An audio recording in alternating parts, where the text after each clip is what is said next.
Radio Adventista, la voz de la verdad. Momento de lección de Escuela Sabática.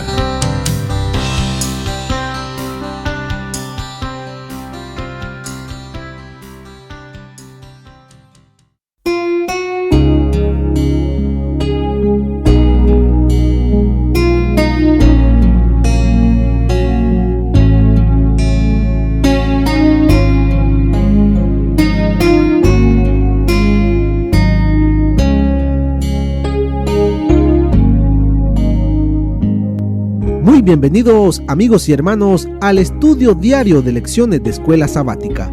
La palabra de Dios dice: mas buscad primeramente el reino de Dios y su justicia, y todas las demás cosas vendrán por añadidura. Por eso, a partir de este momento, Radio Adventista, la voz de la verdad, te invita a mantener la sintonía del cielo para que puedas escuchar y comprender el estudio de hoy con nuestro hermano Humberto Cativo.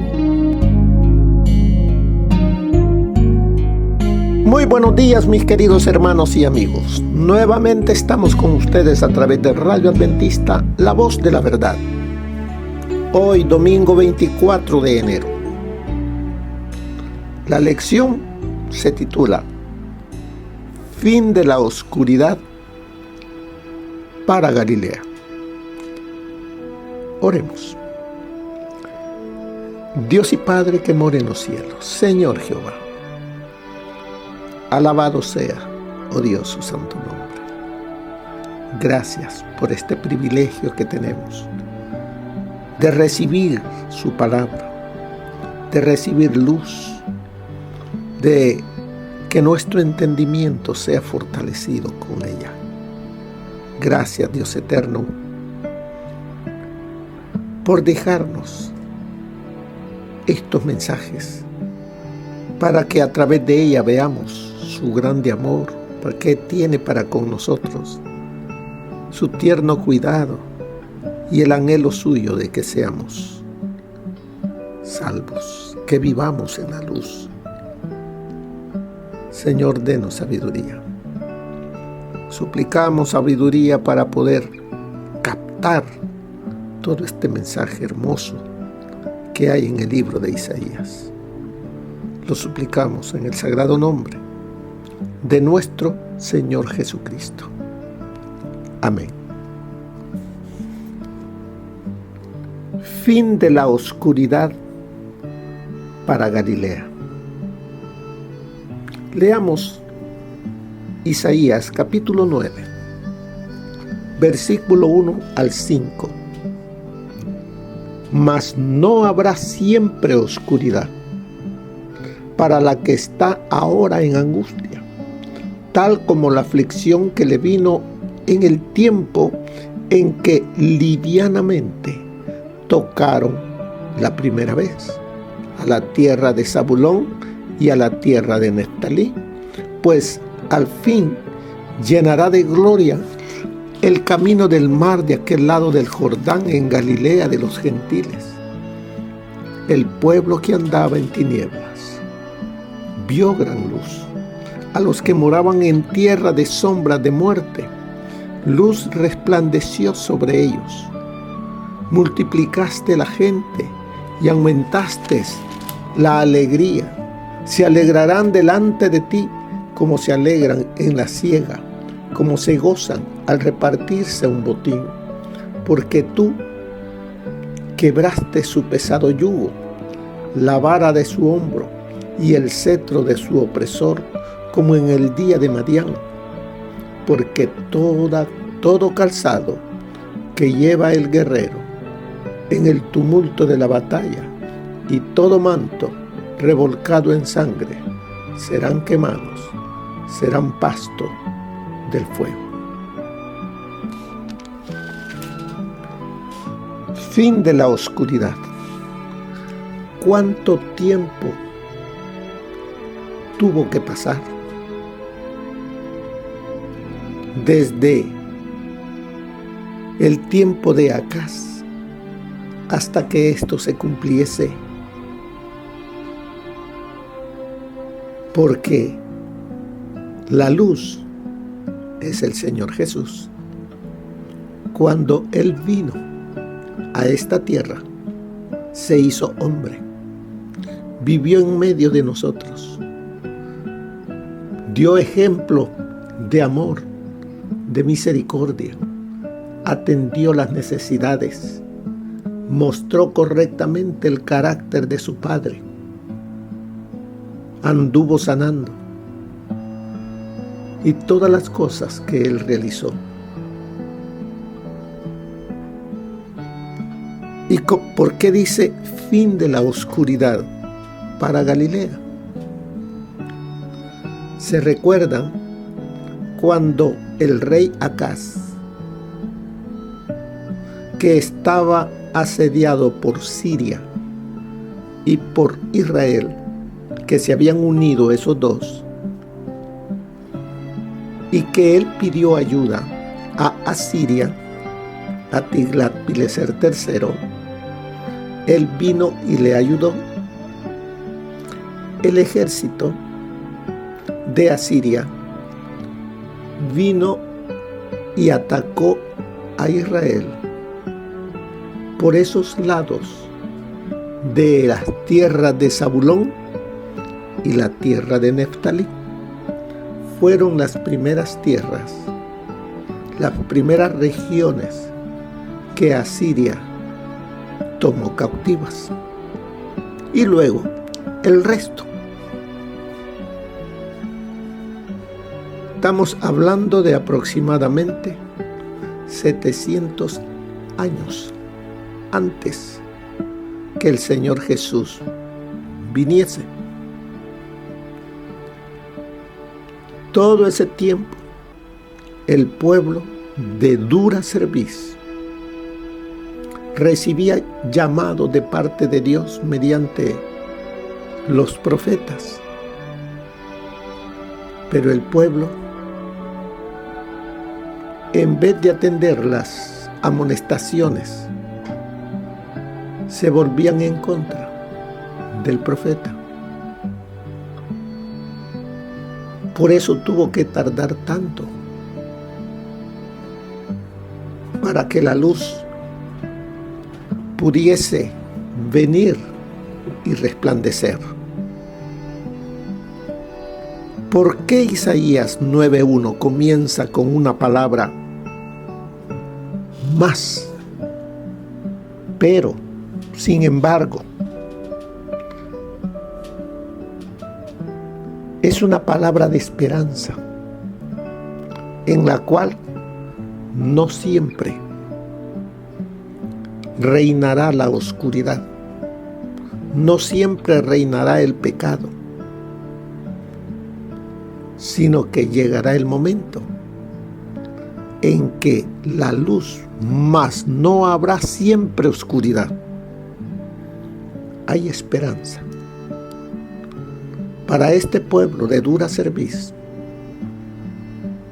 No quiere decir que todos, pero iba a haber parte de ese pueblo que reconocería y viviría para Dios.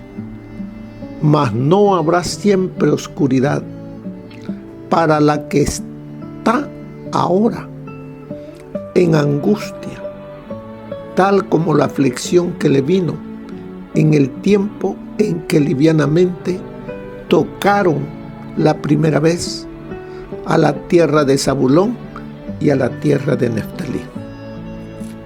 Cuando llegaron los ejércitos de Asiria, ese pueblo vivió una angustia, una aflicción. Les invito a que veamos qué pasaba con este pueblo. En el capítulo 8, versículos, como dice ahí en la lección, del versículo 21 y 22, describe la condición desesperada de aquellos que recurren al ocultismo y no al Dios verdadero. ¿Cómo estaba? Ahí lo describe, dice: pasarán por la tierra fatigados y hambrientos. Y acontecerá que a causa del hambre se enojarán y maldecirán a su rey y a su Dios, levantando el rostro con altivez, y mirarán a la tierra, y he aquí tribulación y tinieblas, oscuridad y angustia, y quedarán sumidos en las tinieblas. Eso es lo que pasaba en el profeso pueblo de Dios, el pueblo de Israel. ¿Por qué? Porque desecharon a Dios, desecharon su palabra, desecharon sus mandamientos. Pero, como dice ahí en el versículo, capítulo 9, verso 1, mas no habrá siempre oscuridad. El pecado no es el que reinará. Vendrá la luz, iluminará esas mentes, y muchos serán alcanzados por la luz. En ese tiempo, muchos que estaban anhelando recibir la luz de la verdad eran extraviados por falsos maestros que los arrastraban a las redes de la filosofía y el espiritismo. ¿No ocurre eso hoy? La gente buscando lo que encuentra es la filosofía, espiritismo y todo aquello que aleja a las personas del verdadero Dios. ¿Por qué? Por falsos maestros. Sigue diciéndonos la lección.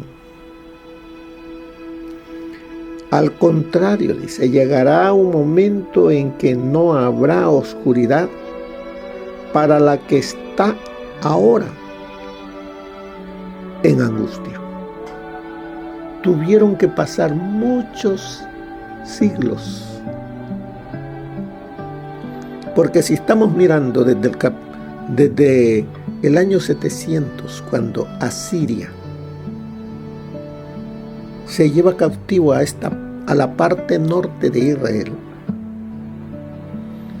luego llega a Babilonia y también se lleva cautivo a la parte sur.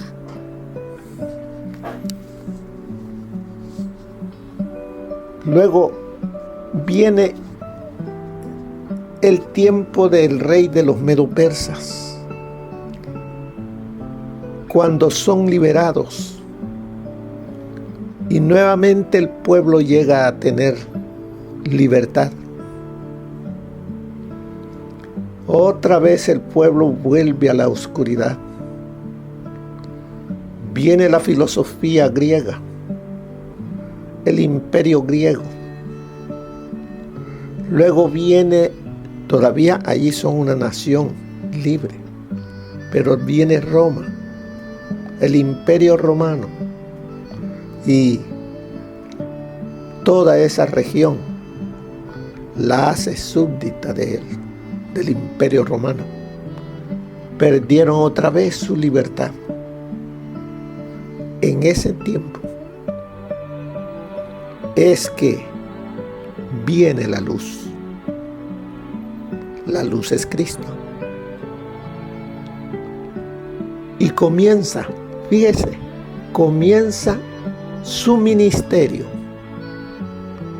en el primer lugar que fue tomado por el enemigo. La tierra de Zabulón y la tierra de Neftalí, allá en el norte, allá en Galilea. Allí comenzó él su ministerio, trayendo luz. Por eso dice, el pueblo que andaba en tinieblas vio gran luz. A los que moraban en tierra de sombra de muerte, luz resplandeció sobre ellos.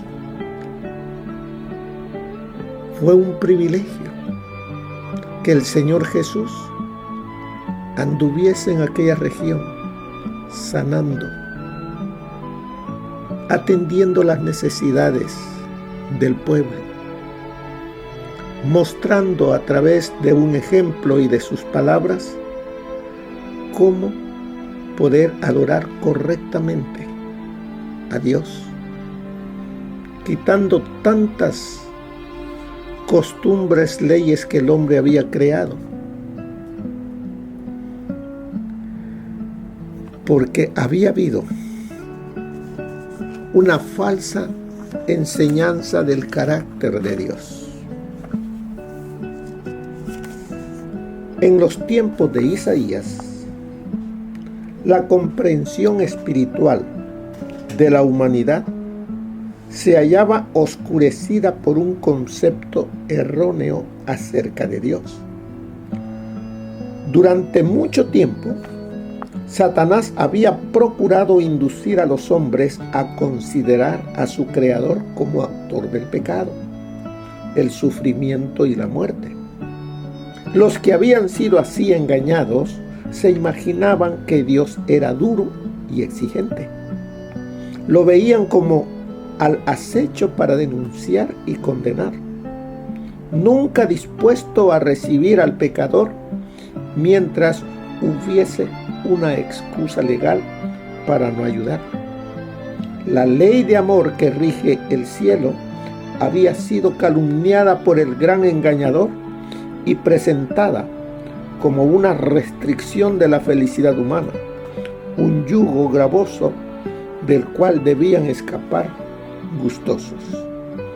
Eso está en Profetas y Reyes, página 231. Esta parte que escucharon ahorita lo leí de Patriarca. Profetas y Reyes, página 231. Había una comprensión errónea. El enemigo había hecho eso, utilizando a sus agentes, falsos maestros, falsos profetas, para envenenar la mente del pueblo, y de esa manera la luz no entraba. Así hablasen los profetas de Dios, chocaban en esas mentes. ¿Por qué? Porque estaban entenebrecidas a consecuencia de las enseñanzas, diciendo que Dios era un tirano, y el pueblo lo creyó. Pero los días de oscuridad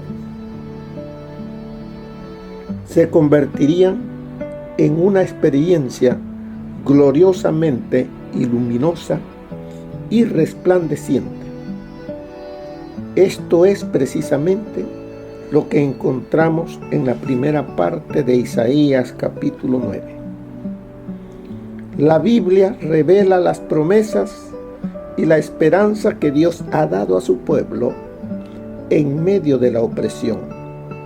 Por lo tanto, esta temática se refiere a la liberación de Judá, que la gran luz llevaría a cabo. Isaías 9:2 describe la escena futura. El pueblo que andaba en tinieblas vio gran luz. Los que moraban en tierra de sombra de muerte, luz resplandeció sobre ellos.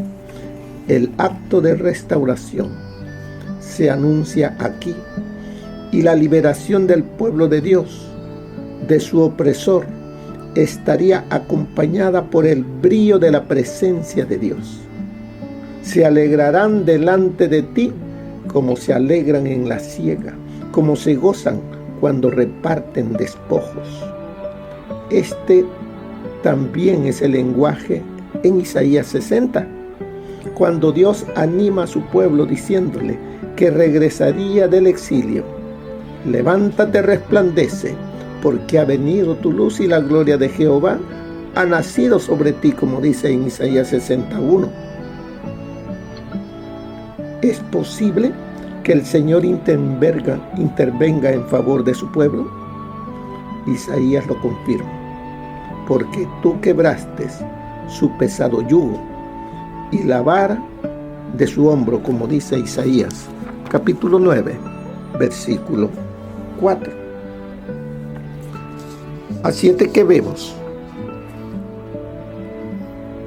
Aquí hay una pregunta en la lección. ¿A quién utiliza Dios para liberar a su pueblo? Versos 6 y 7, la cual nos dice allí: porque un niño nos ha nacido, hijo nos ha sido dado, y el principado sobre su hombro. Se llamará su nombre Admirable, Consejero, Dios fuerte, Padre eterno, Príncipe de paz. ¿De quién habla aquí? ¿Quién es el que vendrá para liberar a su pueblo? Nuestro Señor Jesús, el Verbo, el Hijo de Dios. ¿Cuándo se cumplió y cómo se cumplió las profecías de Isaías, capítulo 9, del 1 al 5? Vayamos al libro de Mateo, capítulo 4, y encontraremos allí qué dice Mateo, qué andaba haciendo el Señor Jesús, a dónde andaba. Vamos a Mateo. Mateo 4. Cuando Jesús oyó que Juan estaba preso, volvió a Galilea, dejando Nazaret. Fue y habitó, ¿dónde? En Capernaum, ciudad marítima, en la región de Zabulón y de Neftalí, para que se cumpliese lo que dijo el profeta Isaías: la tierra de Zabulón y tierra de Neftalí, camino del mar, al otro lado del Jordán, Galilea de los gentiles. El pueblo que habitaba en tinieblas vio gran luz, y a los que habitaban en región de sombra de muerte, luz les resplandeció. Aquí está repitiendo las mismas palabras que están en Isaías. Desde entonces, dice, comenzó Jesús a predicar y a decir: arrepentíos, porque el reino de los cielos se ha acercado. Allí Jesús llama a sus primeros discípulos. Luego Jesús ministra a la multitud en toda esa región. Así es de que, ¿a quién fue que utilizó Dios para que toda esa región, la mente de toda esa gente que vivía en oscuridad por diferentes razones, viese y conociese la luz? Envió a su Hijo, porque de tal manera amó Dios al mundo que ha dado a su Hijo unigénito, para que todo aquel que en él cree no se pierda, mas tenga vida eterna. Así es de que aquí vemos cómo se cumplió en la vida de nuestro Señor Jesucristo. No por casualidad, dice, Jesús comenzó su ministerio en la región de Galilea, donde dio esperanza al anunciar las buenas nuevas del reino de Dios y sanar a la gente, e incluso libertó a endemoniados de la esclavitud del ocultismo. No fue por casualidad. La palabra de Dios se cumple al pie de la letra. Debemos de confiar en ella, seguir sus consejos. Y de esa manera saldremos de las tinieblas a la luz. Mire lo que nos enseña el espíritu de profecía para el día de hoy. Se permitió al profeta que proyectase la mirada a través de los siglos hasta el tiempo del advenimiento del Mesías prometido. Al principio vio solo tribulación y tinieblas, oscuridad y angustia. Muchos que estaban anhelando recibir la luz de la verdad eran extraviados por falsos maestros que los arrastraban a los enredos de la filosofía y el espiritismo. Otros ponían su confianza en una forma de la piedad, pero no practicaban la verdadera santidad en su vida. La perspectiva parecía desesperada, pero pronto la escena cambió y se desplegó una visión maravillosa ante los ojos del profeta. Vio al sol de justicia que se levantaba con sanidad en sus alas y extasiado de admiración exclamó: el pueblo que andaba en tinieblas vio gran luz. Los que moraban en tierra de sombra de muerte, luz resplandeció sobre ellos. Esta gloriosa luz del mundo iba a ofrecer salvación a toda nación, tribu, lengua y pueblo. Acerca de la obra que le esperaba, el profeta oyó que el Padre Eterno declaraba: poco es que tú me seas siervo para levantar las tribus de Jacob y para que restaures los asolamientos de Israel. También te di por luz de las gentes, para que seas mi salud hasta lo postrero de la tierra. Eso está en Isaías 49:6. Y todo esto está en Profetas y Reyes, página 276. De todas las maneras que pudo, el enemigo de la verdad y de la justicia obró para inducir a los descendientes de Abraham a olvidar su alta y santa convocación y a desviarse hacia el culto de los dioses falsos. Y con frecuencia, sus esfuerzos triunfaron excesivamente. Durante siglos, antes del primer advenimiento de Cristo, las tinieblas cubrieron la tierra y densa oscuridad los pueblos. Satanás arrojaba su sombra infernal sobre la senda de los hombres a fin de impedirles que adquiriesen un conocimiento de Dios y del mundo futuro. Multitudes moraban en sombra de muerte. Su única esperanza consistía en que se disipase esta lobreguez para que Dios pudiese ser revelado. Con visión profética, David, el ungido de Dios, había previsto que el advenimiento de Cristo sería como la luz de la mañana, cuando sale el sol de la mañana sin nubes. Y Oseas atestiguó como el alba está aparejada a su salida. Oseas 6:3. En silencio y con suavidad se produce el amanecer en la tierra y se despierta la vida en ella cuando se disipan las sombras de las tinieblas. Así había de levantarse el sol de justicia y traer en sus alas salud. Las multitudes que moraban en tierras de sombra de muerte habían de ver gran luz. Profetas y Reyes, página 507. Cristo vino para sanar a los enfermos y proclamar liberación a los cautivos de Satanás. Él era en sí mismo la salud y la fuerza. Impartía vida a los enfermos, a los afligidos, a los poseídos de los demonios. No rechazaba a ninguno que viniese para recibir su poder sanador. Sabía que aquellos que le pedían ayuda habían atraído la enfermedad sobre sí mismos. Sin embargo, no se negaba a sanarlos.